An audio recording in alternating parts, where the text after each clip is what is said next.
ঘুরতে ভালো লাগে না এমন মানুষ পৃথিবীতে কমই আছে।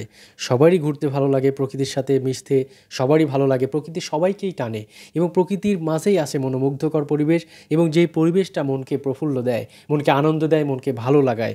এবং এই ভালো লাগার থেকেই আমরা চলে এসেছি সাতবাড়িয়া, খেয়াঘাট, সুজানগর, পাবনা।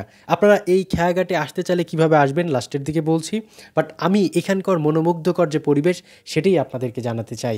এখানে দেখতে পাচ্ছেন নৌকায় বয়ে ডিঙি নৌকা পাড়িয়ে ওপারে যাচ্ছে। ওপারে চর চর জমেছে, চরে অনেক মানুষ এখানে সময় কাটাচ্ছে এবং খুব ভালো সময় পার করছে। সূর্য অস্ত যাচ্ছে পশ্চিম দিগন্তে এবং এই মুহূর্তে যখন আমরা তাকাচ্ছি পরিবেশটা মনে হচ্ছে ঠান্ডা আবহাওয়া এবং এই নদীর যে বাতাস, এই বাতাসটা গায়ে এসে দোল খাচ্ছে। মনে হচ্ছে একটা প্রশান্তি। এই প্রশান্তি টাকা দিয়ে পাওয়া যায় না। এই প্রশান্তি নিতে চাইলে আপনাকে চলে আসতে হবে সাতবাড়িয়া, খেয়াঘাট, সুজানগর, পাবনা। এবং এইরকম অনেক কক্সবাজারের মতো জায়গা আছে যেটাকে আমরা মিনি কক্সবাজার বলি, মানে লাইকে কক্সবাজারের ফিল নিতে পারি আমরা। প্রকৃতির এই টানেই চলে এসেছি আমরা এই সাতবাড়িয়া খেয়াঘাটে, যেটা হচ্ছে পদ্মা নদী, পদ্মা নদীর পাড়। এই পদ্মা নদীর পাড় ঘেঁষে আমরা চলে যাচ্ছি চরের উপর এবং এই চরে আমরা একটু সময় কাটাবো।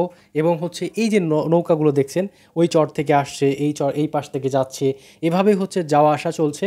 এবং সূর্য অস্ত যাওয়াটা যে ফিলিংসটা খুবই সুন্দর লাগে। মনে হচ্ছিল যে কিছু দূরেই হচ্ছে সূর্য ডুবে যাচ্ছে, অস্ত যাচ্ছে। এবং এই যে দৃশ্যটা, এই দৃশ্যটা আপনি কিন্তু আপনার গ্রাম থেকে দেখতে পারবেন না। মনে হবে না যে আপনার কাছ থেকে যাচ্ছে, কারণ এটা এখন ফিল হওয়ার কারণটা হচ্ছে কি, আপনাদের দেখাবো, আপনারা ভিডিওতেই দেখতে পারবেন যে মনে হচ্ছে আশেপাশে কোনো গাছপালা নেই, পুরোটা ফাঁকা ফাঁকা জায়গা থেকে যখন আপনার সূর্যটা ডুববে মনে হবে যে এই যে মনে হয় যে এই পাশের থেকেই আপনার সূর্যটা ডুবছে। সো এই যে দৃশ্যটা, এই দৃশ্যটা আসলে আপনি কক্সবাজার না গেলে বুঝতে পারবেন না, কুয়াকাটা না গেলে বুঝতে পারবেন না। বাট আপনারা যারা আশেপাশে থাকেন তারা কিন্তু চলে আসতে পারেন এই সাতবাড়িয়া খেয়াঘাটে। আসলেই আপনারা একটা সমুদ্র ফিল পাবেন নদীর মধ্যে। সো পদ্মা নদীর এই পদ্মা নদীতে কিন্তু ইলিশ পাওয়া যায় এবং এই ইলিশ কিন্তু খুবই সুস্বাদু। এবং আমরা ঘুরতে আসছি শুধুমাত্র নদীর এই আবহাওয়ামান বা এই প্রকৃতি দেখার জন্য।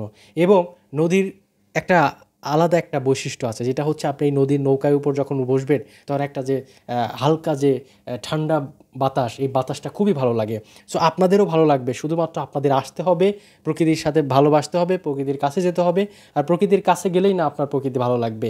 সো প্রকৃতি প্রেমীদের বলছি, আপনারা যারা আশেপাশে থাকেন তারা চলে আসবেন এই সাতবাড়িয়া, খেয়াঘাট, সুজানগর, পাবনা। এবং এখানে আসার জন্য আপনার খুব ইজিলি আপনি সুজানগর উপজেলা শহরে আসবেন। আসার পরে এখান থেকে আপনার যে কাউরে বলবেন যে সাতবাড়িয়া, খেয়াঘাট, আপনাকে দেখিয়ে দিবে, নিয়ে আসবে। নৌকার মাঝি চাচা বলছে তোমরা কিন্তু আমাকে ঈদ বোনাস দিবা। তো বললাম ওকে ঠিক আছে চাচা, সমস্যা নেই। তো বলতে বলতেই আমরা চলে আসলাম এই পারে আসার পরে ড্রোন শট নিচ্ছিলাম। ড্রোন শট নেওয়ার সময় বাচ্চারা ড্রোনটাকে দেখে ধরা ট্রাই করতেছিল। তো আসলে খুবই মনোমুগ্ধকর পরিবেশ। আশা করছি এই ভিডিওটি আপনাদের ভালো লেগেছে। যদি ভালো লেগেই থাকে তাহলে অবশ্যই পাশে থাকবেন। ধন্যবাদ।